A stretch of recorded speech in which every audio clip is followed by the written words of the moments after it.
নমস্কাৰ বন্ধুসকল, মই প্ৰণৱ জ্যোতি বৰুৱাই আপোনালোক সকলোকে স্বাগতম জনাইছো মোৰ ইউটিউব চেনেল প্ৰণৱ জ্যোতিলৈ। আজি আমি চাম মাস্ক কেনেকৈ বনায়। আহক এই চাওঁ মাস্ক কেনেকৈ বনায়। প্ৰথমতে এনেকৈ কাটি ল'ব লাগিব গামোচাবিলাক। এইটো গামোচাটো কাটি লৈছে মাস্কৰ চাইজত প্ৰায় 9 চেণ্টিমিটাৰ ওপৰত আছে। বনাই আছে কেনেকৈ বনাই চাওক।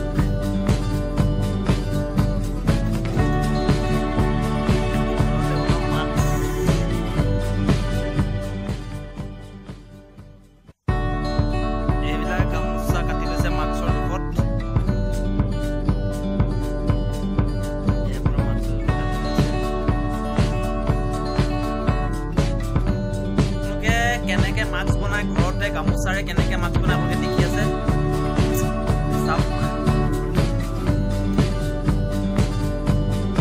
প্ৰথমতে এইখন মাস্কৰ লগত কাটি লোৱা হয়। এখন মাস্কৰ লগত গামোচা মাস্কৰ চাইজত কাটি লোৱা হয়। তাৰপিছত এখন পুৰা চাইজত কাটি ইয়াত চাইডত ফিল লগোৱা হয়। ফিল লগাই কাপোৰ লগাই এনেকৈ কাণত লগাই দিবৰ কাৰণে। তাৰপিছত আৰম্ভ হৈ যায় নেক্সট ষ্টেজ। হৈ গ'ল এখন আমাৰ ফাইনেল মাস্ক। এখন আমি ব্যৱহাৰ কৰি এইটো দেখাই দিম কেনেকৈ ব্যৱহাৰ কৰে।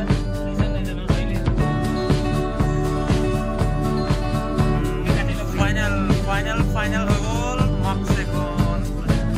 এইখনৰ এতিয়া বৰ্তমান মূল্য 60 টকা। যদি লাগে কমেণ্ট কৰি জনাব, মই আপোনালোক দিয়াৰ ব্যৱস্থা কৰিম। Thank you. দেখিলে আপোনালোকে এনেকৈ মাস্ক বনায়। যদি ভিডিঅ'টো ভাল লাগিছে লাইক কৰি দিব আৰু মোৰ চেনেল যদি এতিয়ালৈকে ছাবস্ক্ৰাইব কৰা নাই ছাবস্ক্ৰাইব কৰি দিব আৰু কাষতে থকা বেল আইকন